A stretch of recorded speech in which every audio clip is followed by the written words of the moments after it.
Let me tell you something about being at the top. They call it a glass ceiling, but that's a lie. It ain't glass. It's concrete, it's barbed wire, and when you finally claw your way through it, especially as a black woman in America, the wind at the summit doesn't cool you down. It tries to freeze you to death. It was 2 a.m. on a Tuesday, and Washington, D.C. was being swallowed whole by a late-season blizzard. The wind was howling outside my study window, throwing ice against the reinforced glass like a handful of gravel. I was 48 years old. I had built Vanguard Biosciences from a 2-person lab in a damp basement into a multi-billion-dollar empire. I sat on the board of 3 charities, my face was on the cover of Forbes, and I lived in a 12,000-square-foot fortress in the most exclusive zip code in the state. But sitting there in my leather armchair, nursing a glass of 20-year-old bourbon that tasted like ash in my mouth, I had never felt more powerless in my entire life. Tomorrow morning at 9 a.m., my own board of directors was going to vote to remove me. A hostile takeover. A corporate assassination orchestrated by a ruthless hedge fund manager named Marcus Thorne. They were going to strip me of my CEO title, carve up my life's work, and sell the patents to the highest bidder. I took a slow sip of the bourbon. My hand was shaking, but from a rage so deep it felt like magma in my chest. Upstairs, my 12-year-old son Julian was fast asleep under his warm covers. Everything I did, every boardroom war I fought, every compromise I made, it was all to build a kingdom he could inherit. And tomorrow, a group of men in bespoke suits were going to take it all away. I closed my eyes, letting the exhaustion drag me down. Then, the temperature in the room dropped. It wasn't a subtle draft. The heavy oak doors of the library were still shut, but a sudden, bitter chill wrapped around my ankles. The hairs on the back of my neck stood straight up. The primal instinct of a mother, of a survivor, flared instantly. I opened my eyes. Standing dead in the center of my private multi-million-dollar secured library, dripping melting snow onto my imported Persian rug, was a man. He was white, maybe in his mid-30s, but life had chewed him up and spit him out. His beard was overgrown and matted. He was wearing a trench coat that was frayed at the edges and soaked entirely through with freezing rain and snow. He looked like a phantom that the blizzard had just blown through the walls. For a split second my heart stopped. But let me make one thing clear. I am a black mother who raised herself from the south side of Chicago. I don't panic. I don't freeze. My hand moved smoothly toward the edge of my mahogany desk, my fingers hovering over the silent panic button that would instantly summon an armed private security team and the local police. "Don't press it," the man said. His voice didn't match his appearance. It wasn't the frantic, scattered rambling of a desperate trespasser. It was a low, resonant baritone.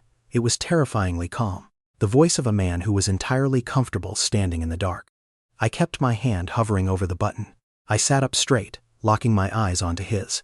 "You have exactly 3 seconds to explain how you bypassed a $2 million security perimeter, or I am going to have my men drag you out of here by your teeth." The drifter didn't flinch. He didn't raise his hands in surrender. He just looked at the wall behind me. "Apex Gen 4 biometric grid," he said smoothly. "Dual laser tripwires on the perimeter, thermal imaging on the roof, and a localized closed-loop server. It's a beautiful system, Eleanor." Hearing my name in his mouth made my blood run cold. "But you don't need to call your security detail," he continued, taking one slow step closer to the desk. "I already put them on a loop, and the panic button under your desk. I disabled it from the junction box in the basement." "You're lying," I snapped, my voice steady, masking the sudden spike of adrenaline. "That system is military grade. A rat couldn't chew through those wires without triggering an alarm." The ghost of a smile touched the corner of his chapped lips.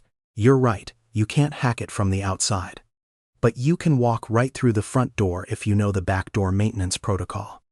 A protocol I insisted they write into the source code 4 years ago, right before my venture capital firm wrote a $50 million check to fund the Apex startup. My hand froze under the desk. I looked at him again, really looked at him. Past the dirt, past the wet, ragged coat and the hollowed-out cheeks. His posture wasn't slouched like a beggar. He stood with his shoulders back, his chin level. He wasn't a street thug. He was a corporate ghost. "Who the hell are you?" I demanded, standing up slowly, never breaking eye contact. "A man who is very cold, very tired and looking for a place to stay," he said. "My name is Arthur." "Well, Arthur," I said, my tone dripping with absolute authority, the CEO returning to her throne. "You picked the wrong night and the wrong woman. I don't care if you coded the security system yourself. You have broken into my home, My child is sleeping upstairs. You are going to turn around, walk back out into that storm and disappear. Because if you take one more step toward me, God is going to have to sort out what I do to you." Arthur stopped. He looked at me, and for a second I saw a flicker of profound respect in his exhausted eyes. He knew I wasn't bluffing. "I didn't come here to hurt you, Eleanor. I came here to save you." I let out a short, bitter laugh. "Save me? Look at yourself. You look like you haven't eaten a hot meal since the Obama administration, and you're standing in my house telling me you're my savior?" "Save me from what?" "From Marcus Thorne," Arthur said. The air in the room was instantly sucked out. The name hit me like a physical blow to the stomach. Marcus Thorne. The hedge fund vulture who had been tormenting me for 6 months, buying up my company's debt, poisoning my board members against me, orchestrating the hostile takeover that was going to execute me tomorrow morning. "How do you know that name?" I whispered, the bourbon suddenly burning a hole in my gut. "I know that tomorrow at 9 a.m. Marcus is going to force a proxy vote," Arthur said, his voice as clinical and cold as a surgeon. "I know he has already flipped 3 of your most loyal board members. I know he is leveraging a shell company in Delaware to short-sell Vanguard Biosciences into the dirt so he can buy your patents for pennies on the dollar. By lunchtime tomorrow, you won't have a company, you won't have a legacy, you'll be locked out of your own building." I gripped the edge of my desk so hard my knuckles turned white. Every word he spoke was true. It was the exact nightmare I had been agonizing over for weeks, the nightmare I couldn't figure out a way to stop. "Let me stay here tonight," Arthur said, the intensity in his eyes burning right through the dimly lit room. "Give me a hot shower, a pot of black coffee, and a seat at your table. Let me run your defense. Let me manage this company for the next 48 hours, and I promise you, I will break Marcus Thorne's neck before the market closes." I stared at the ragged white man standing in my library. It was absolute madness. The desperation must have been driving me insane to even listen to him. A homeless drifter, a man smelling of wet wool and street rain, asking to take the wheel of a multi-billion-dollar biotech empire. All my life, I had to fight men who thought they could do my job better than me. I had to outwork, outsmart, and outhustle every arrogant suit on Wall Street just to claim my seat at the table. And now, a man who didn't even have a roof over his head was asking me to hand him the keys to my kingdom. No, the word left my lips sharp and absolute. I walked around the desk, closing the distance between us. I wasn't afraid of him anymore. I was angry. "I don't know how you got your information, Arthur. I don't know what kind of corporate espionage you're mixed up in, or what kind of psychotic game you're playing," I said, my voice dangerously low. "But I did not build my empire to hand it over to a ghost who breaks into my house at 2 a.m. I fight my own battles, I always have. Now get the hell out of my house before I shoot you myself." Arthur looked at me. He didn't argue, he didn't beg. The fire in his eyes dimmed, replaced by a deep, familiar exhaustion. The kind of exhaustion I felt in my own bones. "Understand," he said softly. He slowly reached into the deep pocket of his wet trench coat. My muscles tensed, ready to fight, but he didn't pull out a weapon. He pulled out a small, thick, leather-bound notebook. It was battered, water-stained, and held together by a thick rubber band. He stepped forward and gently placed the notebook onto the polished wood of my desk. "You are a brilliant woman, Eleanor," Arthur said, turning toward the heavy oak doors. "But Marcus isn't playing by the rules of business. He's playing a game of slaughter.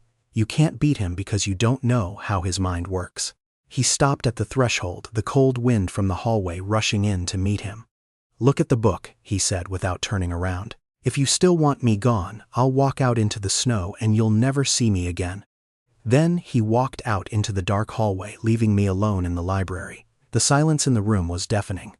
The only sound was the grandfather clock ticking in the corner, and the storm raging outside.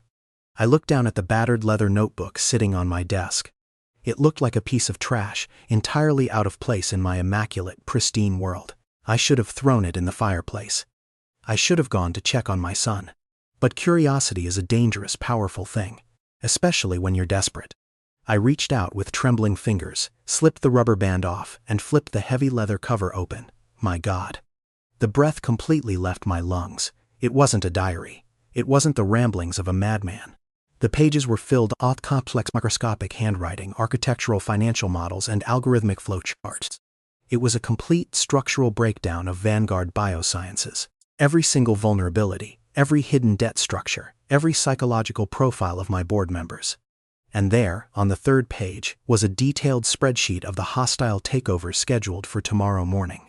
It tracked the exact flow of dark money through the Delaware Shell Company. But that wasn't what made my knees go weak.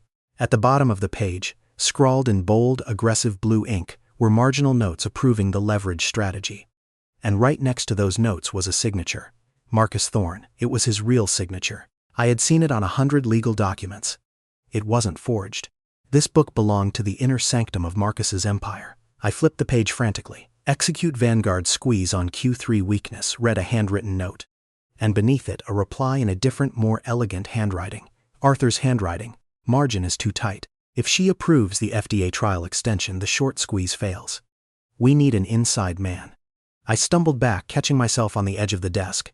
The man who had just walked out of my library wasn't a crazy homeless person who stumbled upon some insider trading secrets. He was the architect. I ran to the library doors and threw them open. "Arthur," I yelled down the long, dark corridor. He had already reached the front foyer. His hand was on the brass handle of the heavy front door, preparing to walk back out into the freezing blizzard. He stopped and looked back at me. "How?" I gasped, holding the notebook up, my voice echoing in the grand, empty space of the mansion. "How do you have his private ledgers? How do you know his exact strategy?" Arthur stood in the shadows, the dim light catching the rain dripping from his matted hair. His eyes were completely dead, carrying a trauma so profound it chilled me deeper than the winter storm. "Because I wrote the playbook," Arthur said, his voice barely a whisper, yet it filled the entire room. 5 years ago, Marcus Thorne wasn't a Wall Street titan. He was a hungry 24-year-old kid with a cheap suit. He was my assistant. I taught him everything he knows. I showed him how to bleed a company dry. He looked down at his ruined hands. And when he learned enough, he forged my signature, shifted $3 billion of toxic debt into my name, and fed me to the SEC. He took my firm, my reputation, and my life. He threw me out into the street.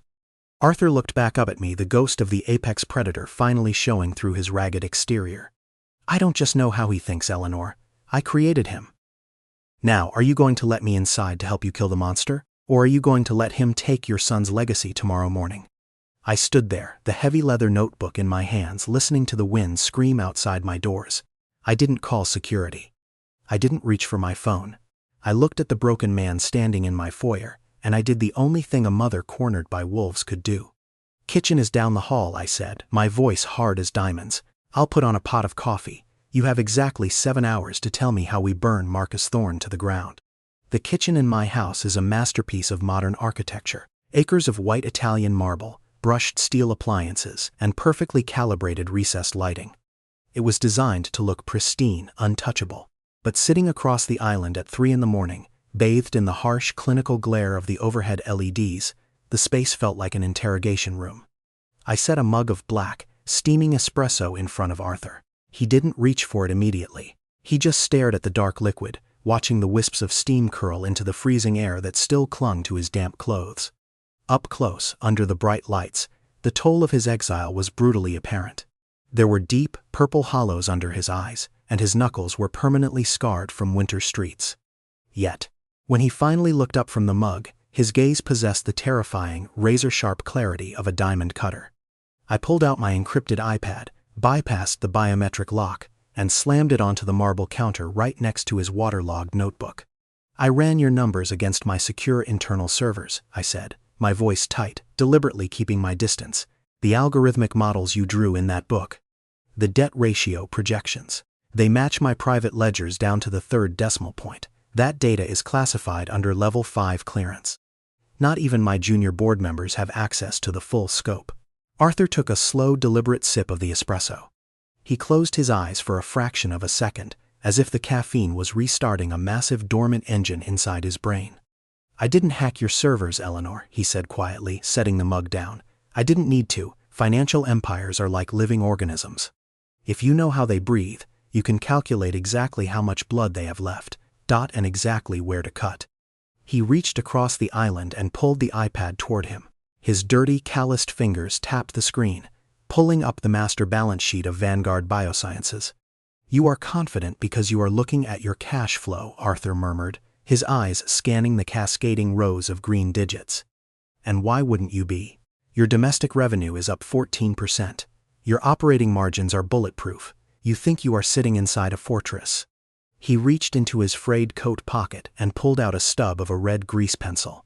Without asking permission, he leaned over his notebook, flipped to a page filled with dense financial architecture, and drew a thick, aggressive red circle around a specific cluster of numbers. But you are blind to the basement, he continued, sliding the book toward me. Marcus isn't attacking your cash, he's a vulture. Vultures don't fight live prey, they wait for the rot, and your rot is hiding in your off-balance sheet liabilities. I leaned in, my brow furrowing as I analyzed the section he had circled. That's the European subsidiary. It's an autonomous research division in Zurich. The debt covenants there are isolated. They can't trigger a default on the parent company. They were isolated, Arthur corrected, tapping the red circle twice. Until 3 weeks ago. Look at the restructuring clause hidden in the fine print of the latest Swiss tax filing. Someone moved a critical tranche of corporate bonds into a floating interest rate bracket. It looks like a minor administrative adjustment. But it tied the European debt directly to your global stock valuation. The air in my lungs suddenly felt very thin. My eyes darted back and forth between his handwritten notes and the glowing screen of the tablet. Marcus set up a shell company in Delaware, Arthur explained, his voice slipping into the cold, methodical cadence of a Wall Street predator. He used that shell to secretly buy up those specific floating rate bonds. Now he is using massive unregulated leverage to short sell your stock. He is betting hundreds of millions of dollars that Vanguard's price will crash. The mathematics of the ambush finally materialized in my mind, forming a picture so ruthless it made my stomach drop. If he drives the stock price down tomorrow morning during the proxy vote, I whispered, the horrifying realization dawning on me. The debt covenants in Europe automatically trigger a margin call. Arthur finished the sentence, leaning back in his chair. The subsidiary defaults. The contagion spreads to the parent company instantly. Your bulletproof cash flow gets swallowed whole by international creditors before noon. You won't just be outvoted, Eleanor. You will be legally bankrupt, and Marcus will swoop in, buy your patents for pennies, and liquidate your life's work. I stared at the marble counter. The sheer engineered malice of the strategy was breathtaking. It was a perfect invisible guillotine, and my neck was already resting on the block. But as the initial shock subsided, a darker, far more dangerous question began to surface. I looked up at him, my eyes narrowing. The restructuring clause in Zurich. That wasn't a market fluctuation. That was a deliberate administrative change. Exactly, Arthur nodded slowly. Marcus is a genius at exploiting weaknesses, but he cannot walk through solid walls. He needed someone to unlock the door from the inside. He needed someone with apex-level authorization to alter the bond structure without triggering your internal audit alarms. Only 3 people in this entire corporation have that level of authorization, I said, my voice dropping to a dangerous vibrating octave. Myself, my chief operations officer, and I couldn't finish the sentence. The words felt like broken glass in my throat. Arthur didn't look away with pity. He met my gaze with absolute, uncompromising truth. And your chief financial officer, Richard Hayes. The silence that followed was suffocating. The hum of the refrigerator suddenly sounded deafening. No, I whispered, shaking my head, a visceral, primal denial rising in my chest. Richard has been with me for 15 years. We built this company out of a damp basement in Baltimore. He is my son's godfather. He knows how hard I fought to get here. He knows what this means to me. He knows, Arthur agreed softly. And he also knows that Marcus Thorne offered him $20 million in offshore accounts and the CEO chair once you are removed. You don't know that, I snapped, the betrayal tearing at the edges of my composure. You're guessing. Arthur reached into the back of his notebook and pulled out a folded, crumpled piece of paper. He smoothed it out on the marble island. It was a printed copy of an encrypted wire transfer routing manifest. I spent the last 2 months living in the alley behind Marcus's corporate headquarters, Arthur said, his tone devoid of any pride, only the hollow echo of survival. I dug through their shredded secure disposal bins every night at 4 a.m. I taped thousands of strips of paper back together. Look at the routing number, Eleanor. It matches the Cayman Island Trust registered to Richard's maiden name. The first deposit cleared 48 hours after the European debt was restructured. I looked at the routing number. The numbers blurred together as a hot, stinging sensation flooded my eyes. I didn't cry.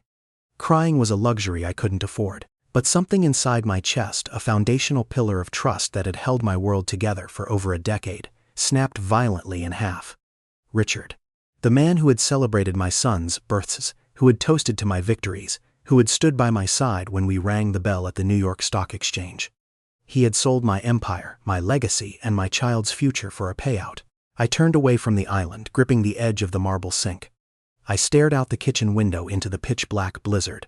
The cold radiating from the glass seeped into my skin, but it was nothing compared to the absolute, freezing isolation I felt in my soul. When you are a powerful black woman, society demands that you wear armor every single day of your life. You expect the knives from the front. You expect the misogyny, the racism, the endless grueling battles against a system designed to keep you out, but the knife in the back, the blade thrust by the hand you trusted, that is the one that kills you.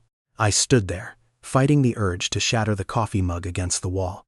Behind me, the scrape of a wooden stool echoed across the floor. Arthur stood up. He walked over, stopping a respectful distance away, leaning against the counter.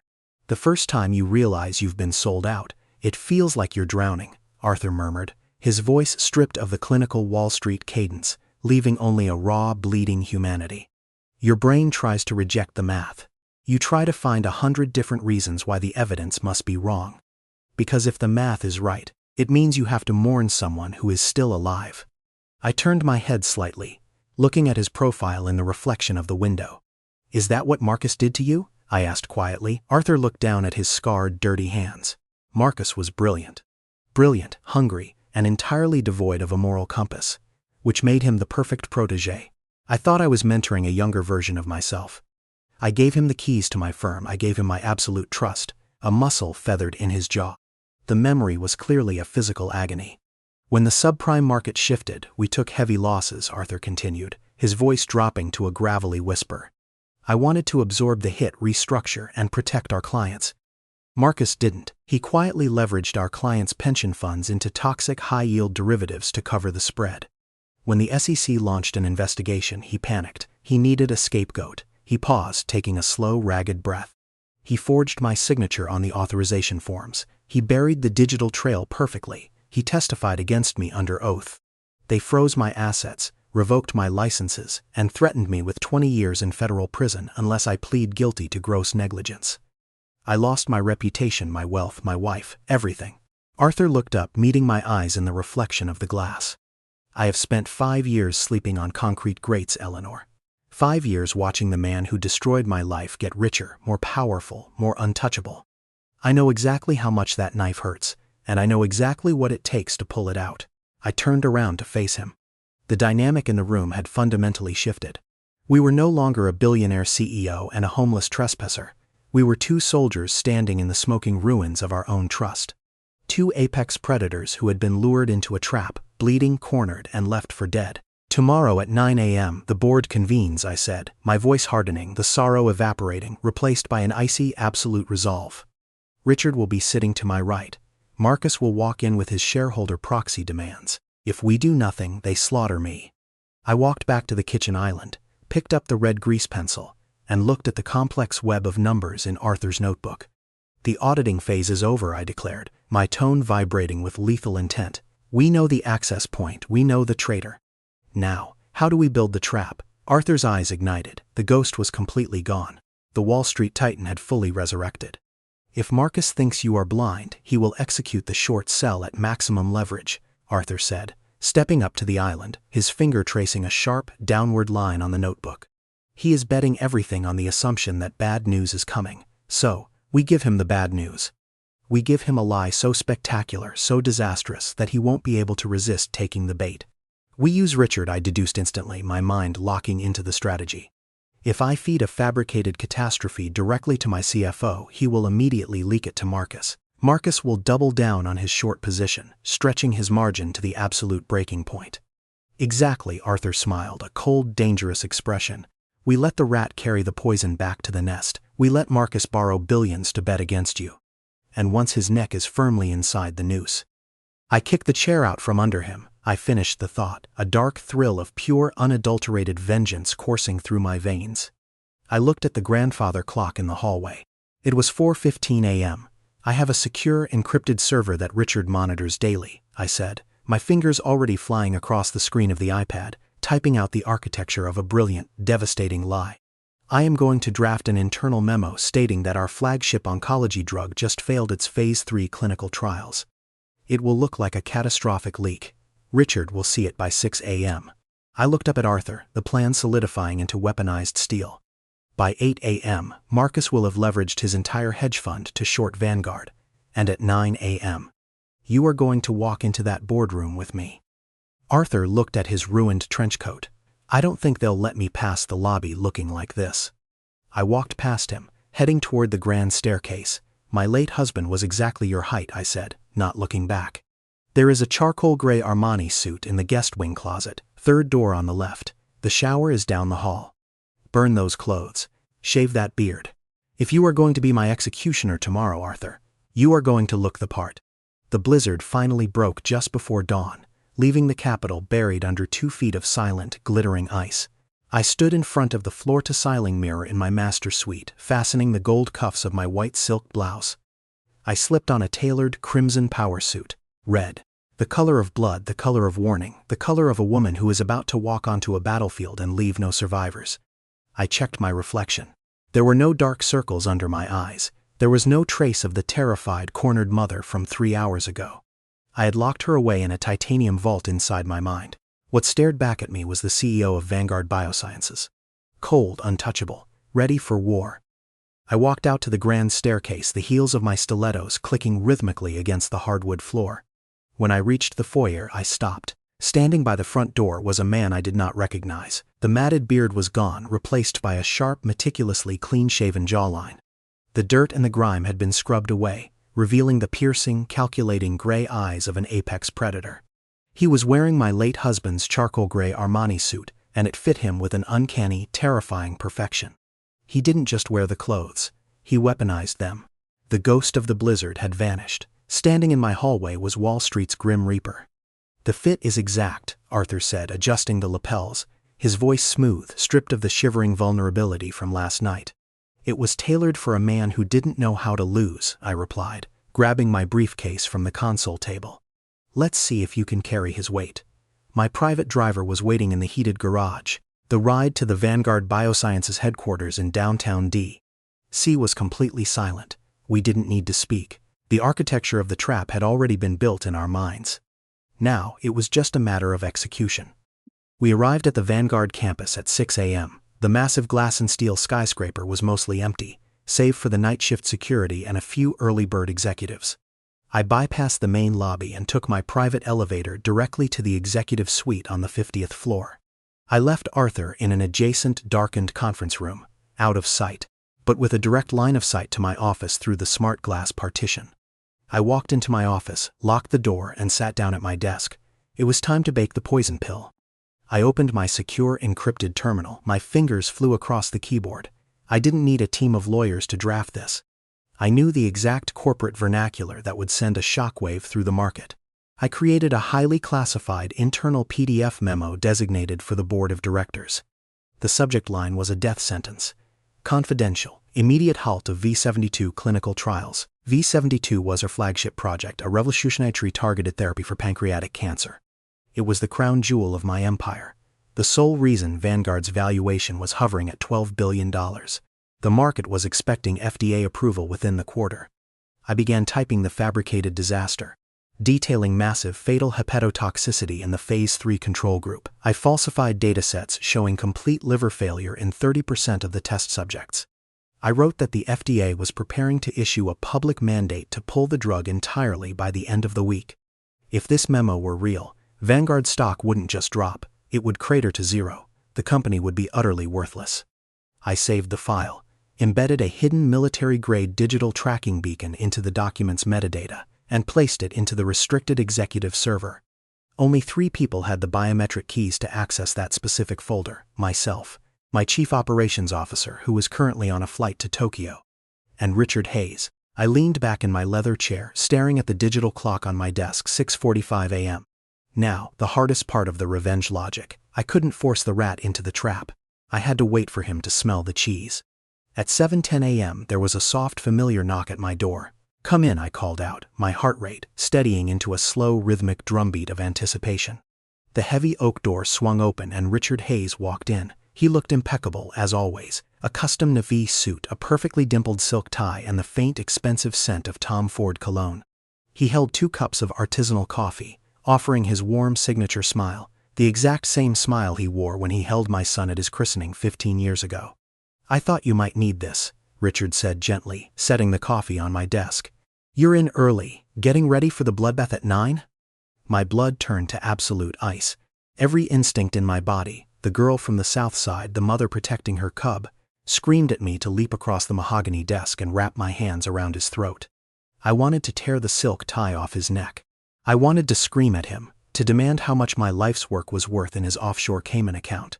But I didn't move. I breathed in, suppressing the fury, channeling it into a terrifying singular focus. "I couldn't sleep, Richard," I said, letting my voice waver just a fraction, injecting the perfect amount of fabricated despair. I picked up the coffee cup, making sure my hand trembled slightly. "Marcus Thorne. He has the votes, doesn't he?" Richard's face softened into a mask of deep, agonizing sympathy. It was a brilliant performance. If I hadn't seen the wire transfers with my own eyes, I would have believed he was ready to die for me. "I've tried everything, Eleanor," Richard sighed, sitting in the chair opposite my desk, leaning forward like a devoted confidant. "I spent the entire weekend calling the board. But Marcus has promised them astronomical returns. I don't think we can stop the proxy vote today. I'm so sorry." "It's not just the vote," I whispered, staring down at my desk, playing the role of the defeated queen. I let a heavy silence hang in the air. Then, I reached out and tapped my computer monitor, waking the screen. The title of the V72 Fatal Clinical Trial memo was glowing in bright red on the restricted server dashboard.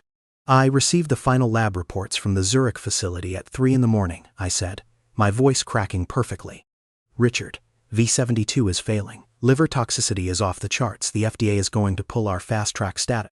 Even if I survive the boardroom today, the company is dead by Friday." I watched his eyes. It was a microscopic movement, a fraction of a second, but I caught it. His pupils dilated. The fake sympathy on his face twitched, replaced by a sudden electric jolt of absolute greed. "My God, Eleanor," Richard breathed, perfectly masking his excitement with feigned horror. "Are you sure? Is the data verified?" "It's in the secure folder," I said, burying my face in my hands, putting on the final act of the tragedy. "I haven't told anyone else yet. I need a few minutes alone, Richard. I need to call my lawyers before the 9 a.m. meeting." "Of course," Richard said, standing up quickly, too quickly. The urgency radiating from his body was palpable. "I'll be in my office. We'll figure this out together, Elle, I promise you." He turned and walked out, closing the door softly behind him. The second the latch clicked, the mask of despair melted off my face. I stood up, walked over to the smart glass partition, and hit the switch to turn it transparent. In the adjacent conference room, Arthur was already standing by a bank of monitors, his fingers flying across a laptop keyboard. I unlocked the side door and stepped into the dark room. "Did he take it?" I asked, my voice cold, devoid of any emotion. Arthur didn't look up from the glowing screen. The green code reflected in his gray eyes. "He's logging into his terminal right now," Arthur murmured. "Biometric scan confirmed. He's accessing the restricted server. He's opening the V72 file." We stood shoulder to shoulder in the dark, watching the digital footprint of a traitor. "He's copying the file," Arthur narrated, the speed of his typing increasing. "He's bypassing the internal firewalls using his CFO credentials. He's routing it to an external encrypted burner email." "Track the destination," I commanded. "The beacon is live," Arthur said, a cold, predatory smirk warming on his lips. "The file just left our server. It bounced through a VPN in Switzerland, then to a proxy in London. And it just landed." He hit a final keystroke, bringing up a geographical IP map on the massive monitor. A bright red dot pulsed directly over a skyscraper in downtown Manhattan. "Marcus Thorne's private server," Arthur confirmed, closing the laptop with a definitive snap. "The rat delivered the poison. Marcus is reading the memo right now." I looked at the digital clock on the wall. 7:45 a.m. Pre-market trading opened at 8 a.m. Now the trap shifted from our hands into the unforgiving machinery of Wall Street. "Explain the math to me," I said, crossing my arms, staring at the red dot on the screen. "I need to know exactly how he is going to bleed." Arthur turned to me, the Wall Street ghost fully in his element. This was his arena. This was the dark art of financial ruin. "Marcus thinks Vanguard is going to be worthless by Friday," Arthur explained, his voice low, vibrating with absolute certainty. "If you know a stock is going to zero, you short it. You borrow millions of shares from a broker, sell them immediately at the current high price, and wait for the price to crash. Then, you buy the shares back for pennies, return them to the broker, and pocket the massive difference. But to make $1 billion, he needs capital he doesn't have, I noted. Exactly, Arthur smiled, a chilling expression. Marcus is greedy. He won't just use his cash reserves, he will use maximum leverage. He is calling his prime brokers right now, using his entire hedge fund, his real estate, his clients' portfolios, his own personal wealth, as collateral to borrow more money. He is going to naked short your company into the ground before the opening bell. At exactly 8 a.m., the pre-market trading data flickered onto our monitors. It started as a trickle, a block of 50,000 Vanguard shares sold, then 100,000. By 8:15 a.m. it was a tsunami. Look at the volume, Arthur whispered, stepping closer to the screen, watching the trading algorithms go haywire. He's dumping millions of borrowed shares onto the market. He's trying to incite a panic sell-off. He's leveraging 20 to 1. From my stock price began a share down to $115, $110, $105. To the outside world, it looked like Vanguard Biosciences was beginning to hemorrhage. My phone started vibrating on the table, frantic calls from my PR team, my investors, my floor managers. I ignored all of them. I didn't care about the temporary drop, because I understood the brutal, inescapable physics of the trap we had just set. Marcus Thorne was currently borrowing billions of dollars worth of shares to sell them cheap. He was legally obligated to buy those shares back eventually to return them to the broker. If the price dropped to zero, he became a king. But if the price went up, if the stock surges, I said quietly, articulating the kill shot, he still has to buy those shares back. But he'll have to buy them at the new inflated price. And because he used maximum leverage, Arthur finished, his gray eyes locked onto mine, his losses won't be capped. They will be infinite. The brokers will issue a margin call. They will demand billions in cash immediately to cover the risk. Cash he does not have. His fund will be instantly liquidated by the banks to pay the debt. 8:45 a.m. The trading volume on the screen was a chaotic, beautiful sea of red. Marcus was all in. He had pushed every single chip he owned into the center of the table, entirely convinced that my empire was built on a dying drug. He had swallowed the cheese. My office phone chimed. The crisp voice of my executive assistant filtered through the intercom. Miss Washington, the board of directors has convened in the main conference room. Mr. Thorne and his legal team have just arrived. They are waiting for you. I looked at Arthur. For 5 years he had lived in the shadows, a ghost haunted by the man who had stolen his life. He had been invisible, stepped over, forgotten. But not today. I reached out and adjusted the lapel of his Armani suit. It's time to go to work, Arthur, I said, my voice carrying the absolute, unshakable weight of an executioner. Let's go show them what happens when you try to bury people who know how to climb out of the dirt. Arthur didn't smile. He simply nodded, falling into step half a pace behind my right shoulder. The perfect lethal shadow. I pushed open the heavy glass doors of the executive suite and began the long, echoing walk down the marble corridor toward the boardroom. The trap was fully loaded. The poison was in the bloodstream. All that was left to do was pull the trigger. There is a distinct smell to a boardroom when a group of men believe they are about to conquer a woman. It's a mix of expensive cologne, stale coffee, and unearned adrenaline. They think it's the scent of victory. But growing up where I did, I learned early on what that smell really is. It's the scent of blind arrogance, and arrogance is exactly what gets you killed. I pushed open the heavy mahogany doors of the Vanguard Biosciences main conference room. The room was vast, lined with floor-to-ceiling windows overlooking the Washington Monument. Sitting around the massive obsidian table were the 12 members of my board of directors. And sitting at the far end of the table, in the chair directly opposite of mine, was Marcus Thorne. He was 32 years old, wearing a bespoke Tom Ford suit that cost more than a reliable car, his hair slicked back with an aggressive precision. He was leaning back in the chair, a smug, relaxed smile plastered across his face. He looked like a wolf who had already swallowed the sheep and was just waiting to pick his teeth. Sitting to my immediate right was Richard Hayes, my CFO, the traitor. He was staring intensely at his legal pad, actively avoiding my gaze. He looked pale, likely sweating through his Egyptian cotton shirt, playing the part of the grieving friend, while counting his 30 pieces of offshore silver. I walked to the head of the table. I didn't sit down. I stood there, letting the silence stretch, forcing every single man in the room to look up at me in my crimson suit. "Good morning, gentlemen," I said, my voice steady, echoing off the glass walls. Let's skip the pleasantries, Eleanor, Marcus interrupted, not even bothering to sit up straight. He tossed a thick, leather-bound dossier onto the center of the table. We all know why we're here. Vanguard is bleeding out. As of the opening bell, your stock has plummeted 15%. The market knows you're sinking. I have the proxy votes, and I am calling for an immediate motion to remove you as Chief Executive Officer. Whispers erupted around the table. Several of the board members, the ones Marcus had already bought and paid for, nodded in solemn agreement. The company is facing a crisis, Eleanor, one of the older board members said, trying to sound sympathetic. We need new leadership to navigate this drop. Marcus's fund is willing to buy out the majority shares at a premium before the stock hits rock bottom. A premium? I asked, raising an eyebrow, feigning disbelief. I looked down at Richard. Richard, you're my chief financial officer. Do you agree with Mr. Thorne's assessment? Are we sinking? Richard flinched. He finally looked up at me, his eyes full of a sickening, fabricated sorrow. Eleanor. I'm sorry, Richard choked out, placing his hands flat on the table. I really am, but the pre-market volume is a bloodbath. There are rumors about the V72 clinical trials. If those rumors are true, the stock won't just drop. It will be delisted.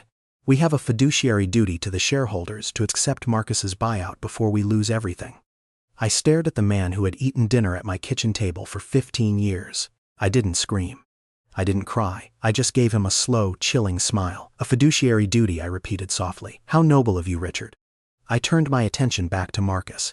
So that's the play. You short my stock, drive the price into the dirt using rumors, and then offer to buy the corpse for pennies.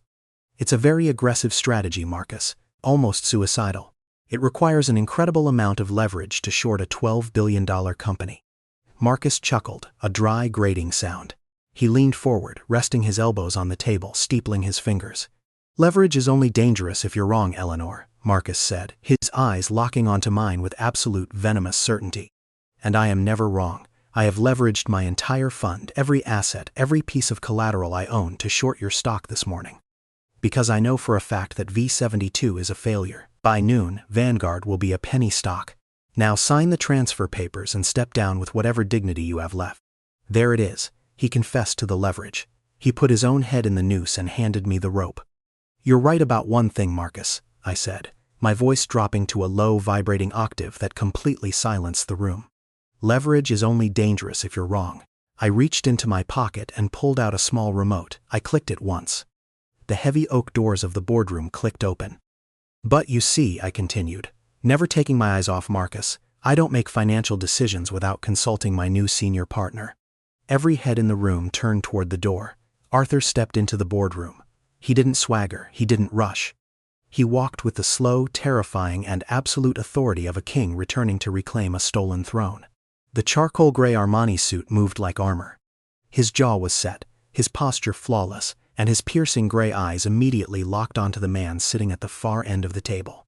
For a fraction of a second, Marcus Thorne looked annoyed at the interruption. Then his brain processed the face. I have seen men scared before. I have seen men intimidated. But I had never, in my 48 years of life, seen a human soul leave a body while the heart was still beating. Marcus didn't just turn pale. He turned translucent. The smug, arrogant smirk was violently wiped from his face, replaced by a mask of sheer, unadulterated, primal terror. His mouth opened, but no sound came out. His hands, which had been confidently steepled a moment ago, began to shake so violently they rattled against the obsidian table. "Hello, Marcus," Arthur said. His voice wasn't loud, but it cut through the dead silence of the boardroom like a scalpel. Arthur." Marcus choked out, his voice cracking into a pathetic, high-pitched wheeze. He pushed himself back in his chair, his feet scrambling against the floor as if trying to physically back away from a ghost. No, you're gone, you're ruined." "I was," Arthur replied, walking slowly down the length of the table, his eyes never leaving his former protégé. "You did a very thorough job 5 years ago. You forged my signature flawlessly. You liquidated my firm beautifully. You left me with nothing but clothes on my back and a concrete floor to sleep on." Arthur stopped right next to my chair. He looked down at the terrified hedge fund manager. "But you forgot the golden rule I taught you on your very first day on Wall Street, Marcus," Arthur whispered, a cold, predatory smile touching his lips. "Never leave an enemy with nothing to lose. Because eventually, they come back." The board members were looking back and forth in absolute bewilderment. completely paralyzed by the sheer gravity of the confrontation. Richard Hayes was staring at Arthur, completely oblivious to the fact that his own execution was seconds away. "Eleanor," Marcus stammered, frantically turning to me, sweat beading on his forehead. "What is this? Are you insane? Do you know who this man is? He's a convicted fraud. You're letting him into this building?" "I know exactly who he is," I said, my voice cutting like a whip.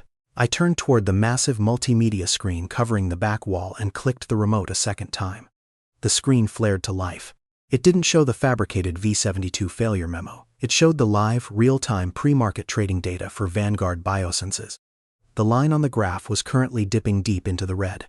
"10 minutes ago, Marcus, you stated that you leveraged your entire fund to short my stock," I said, my voice echoing with lethal calm. "You borrowed millions of shares, sold them cheap, and bet your life that the price would crash to zero because of a failed clinical trial." I looked down at Richard, who was now clutching his pen so tightly his knuckles were white. "A clinical trial failure that my CFO here was kind enough to leak to you from a restricted internal server," I added. Richard gasped, his head snapping up, his face draining of all blood. "Eleanor, I didn't. I don't know what you're talking about." Arthur didn't even look at Richard.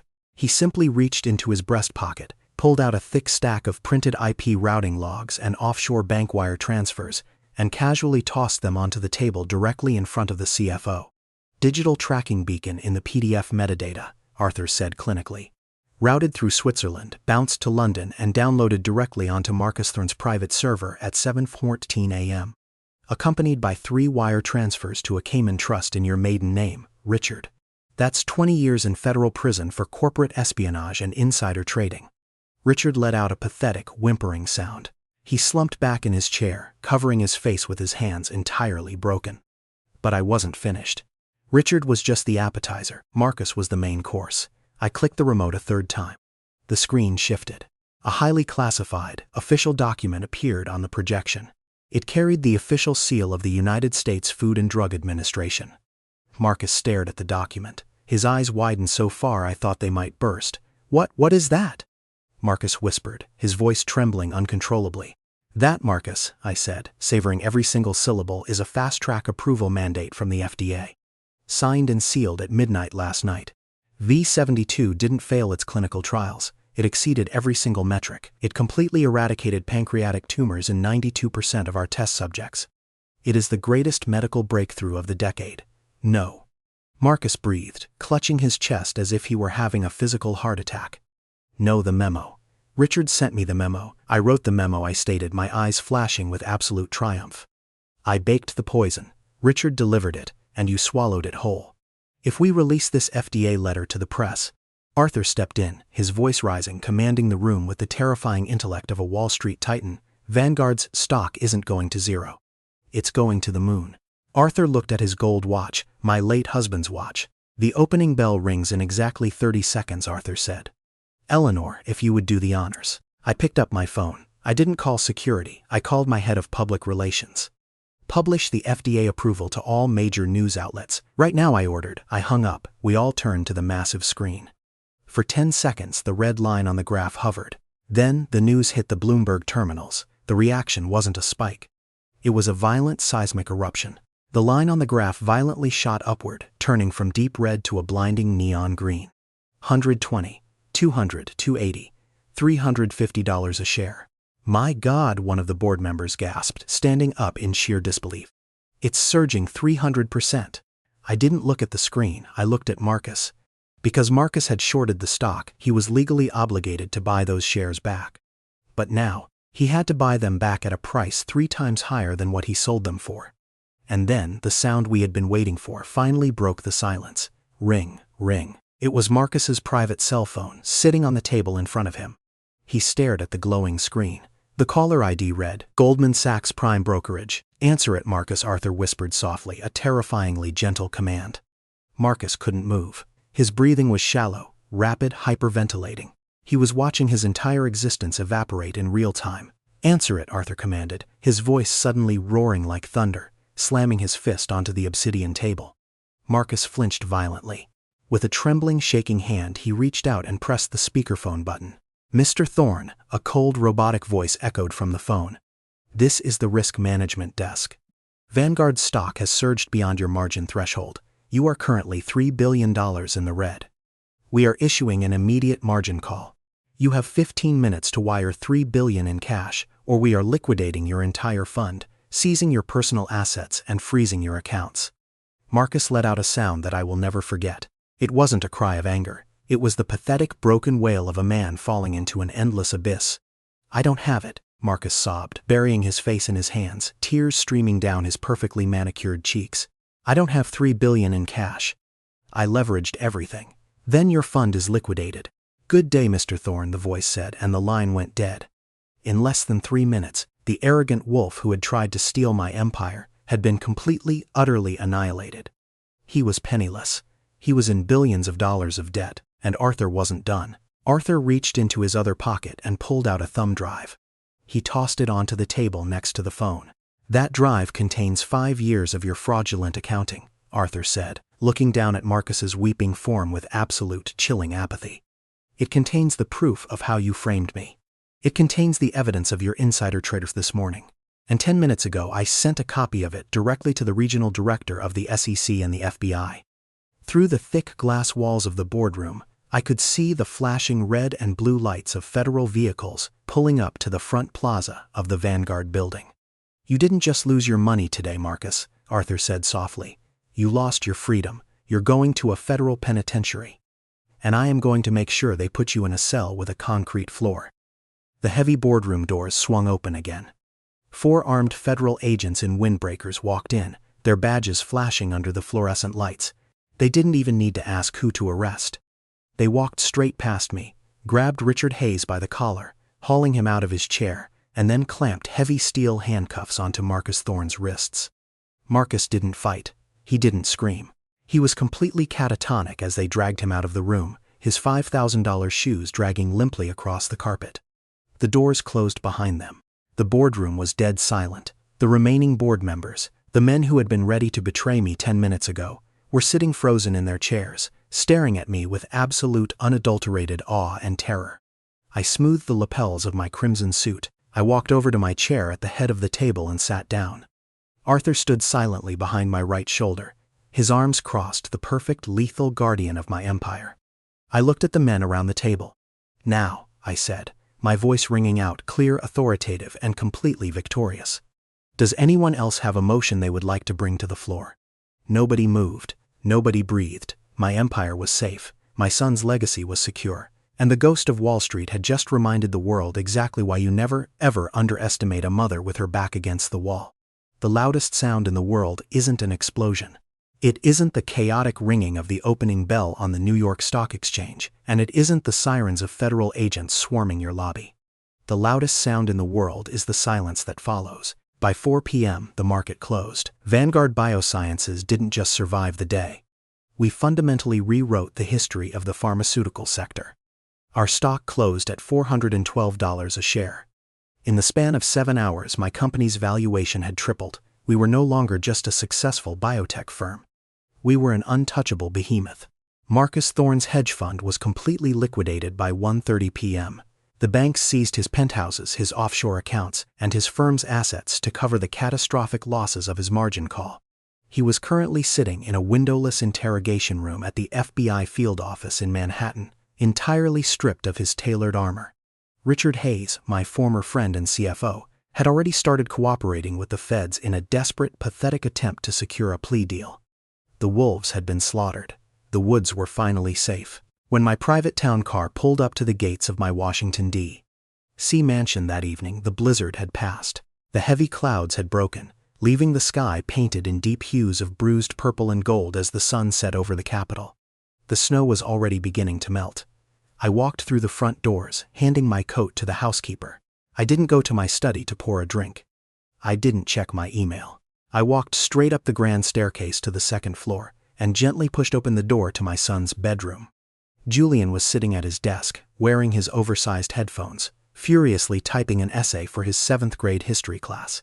He didn't even hear me come in. I stood in the doorway for a long time, just watching him, watching the steady rise and fall of his breathing, watching the safe, unbroken innocence of a child who had absolutely no idea how close the world had come to taking everything from him. I walked over, gently lifted one side of his headphones, and kissed the top of his head. "Hey Mom," Julian smiled, looking up at me. "You're home early. Did you win your big meeting today?" A warm, genuine smile broke across my face. For the first time in 6 months, the heavy, suffocating weight on my chest was completely gone. "I did, baby," I whispered softly, smoothing his hair. "Mommy won, we're safe." I left him to his homework and walked back downstairs. The house felt different tonight. It didn't feel like a fortress waiting for a siege anymore. It felt like a home. But there was one final piece of business I had to attend to. I walked past the kitchen and headed down the long, quiet corridor of the guest wing. I stopped in front of the third door on the left and knocked softly. There was no answer. I pushed the door open. The luxurious guest suite was impeccably clean. The bed was perfectly made, and standing by the large bay window, looking out at the melting snow in the courtyard, was Arthur. He wasn't wearing the charcoal gray Armani suit anymore. He had carefully, meticulously folded the suit and placed it on the edge of the bed, smoothing out every crease. Instead, he was wearing the frayed, water-stained trench coat he had arrived in. His battered boots were laced up tight. His leather notebook was tucked safely into his pocket. He was packed. He was ready to disappear back into the night. "You're leaving," I said, leaning against the doorframe, my voice calm but carrying an undeniable edge of authority. Arthur turned to face me. The adrenaline of the boardroom had completely faded from his eyes, leaving behind that familiar, haunting exhaustion. He looked like a soldier who had just fought the greatest battle of his life, only to realize he had no country to return to. "The job is done, Eleanor," Arthur said quietly, his voice raspy. "Marcus is in federal custody. The SEC has all the evidence they need to lock him away for 2 decades. Vanguard is bulletproof. You don't need a ghost haunting your hallways anymore." He walked toward the door, stopping a few feet away from me. "Thank you," Arthur murmured, looking at me with a profound, aching gratitude. "You gave me the chance to pull the knife out of my own back. You gave me my vengeance. I'll never forget what you did for me." He tried to step past me into the hallway. I didn't move. I physically blocked the doorway, crossing my arms over my crimson suit. "And where exactly do you think you're going to go, Arthur?" I asked, raising an eyebrow. "Back to the concrete grates? Back to digging through shredded paper in alleyways? You just engineered a multi-billion-dollar short squeeze that is going to be taught in Harvard Business School for the next 50 years. You think I'm going to let a brain like yours walk out into the snow?" Arthur looked down, shaking his head slowly. "I don't belong in your world anymore, Eleanor. I haven't for a long time. I'm broken. I'm a liability. The man who walked into that boardroom today was just an echo. I don't know how to be him every day." "Bullshit," I snapped, my voice cracking like a whip in the quiet hallway. Arthur flinched, looking up at me in surprise. "Do not stand in my house and play the victim, Arthur," I said, stepping closer to him, closing the distance, forcing him to meet my eyes. "You think you're the only one who's broken? You think I don't wake up at 3 a.m. wondering if today is the day the world finally tears me down? We are all broken, but we don't surrender to the dirt." I reached into the inside pocket of my blazer and pulled out a thick legal document bound in a blue folder. I didn't hand it to him. I slapped it firmly against his chest, forcing him to take it. "What is this?" Arthur asked, staring at the folder. "It's not a thank you card," I said coldly, "and it's certainly not a charity check." "Open it." Arthur slowly opened the folder. His eyes scanned the heavy, watermarked legal paper. I watched his breath catch his throat. Vanguard Biosciences. Title: Chief Strategy Officer and Senior Partner. Compensation: $5 million base salary, plus 5% vested equity. Board of Directors. Permanent seat. Arthur's hands began to shake. The same hands that hadn't trembled once while orchestrating the destruction of a billionaire were now quivering, holding a few pieces of paper.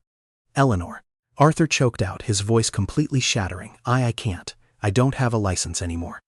I don't have a residence. I don't have anything. I am the CEO of a $40 billion empire, I declared, my voice softening, shifting from the ruthless corporate titan into the fierce protective matriarch. I have a team of corporate lawyers who will reinstate your licenses by Friday. I have a real estate agent finding you a penthouse in Georgetown tomorrow. You don't have nothing anymore, Arthur. You have me. I reached out and placed my hand gently, firmly over his trembling hands. When you walked into my library last night, you told me that Marcus beat you because he left you with nothing to lose, I said softly, looking deep into the eyes of the Wall Street ghost. A man with nothing to lose is dangerous in a war, but he is useless in peacetime.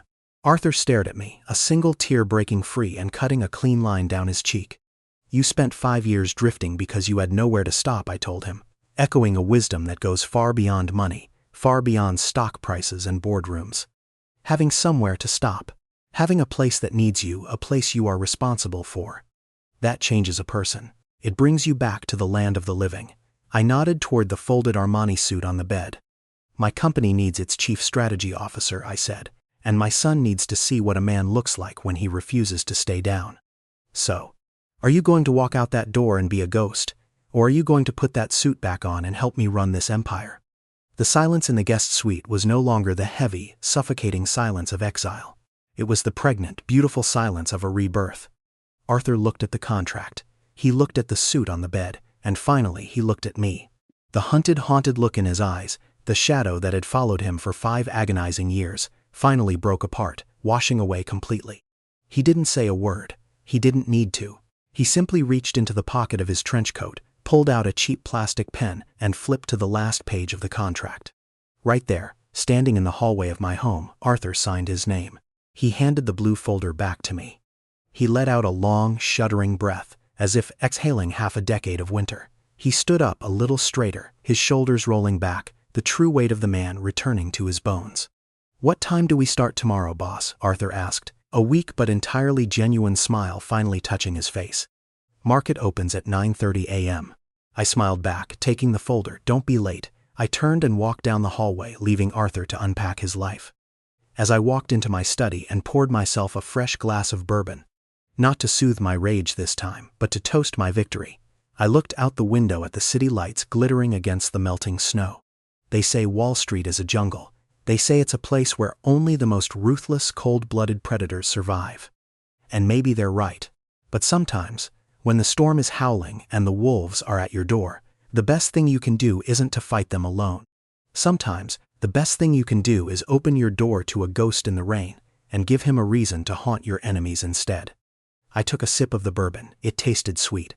Vanguard was safe, my family was safe, and the ghost of Wall Street had finally found a place to call home.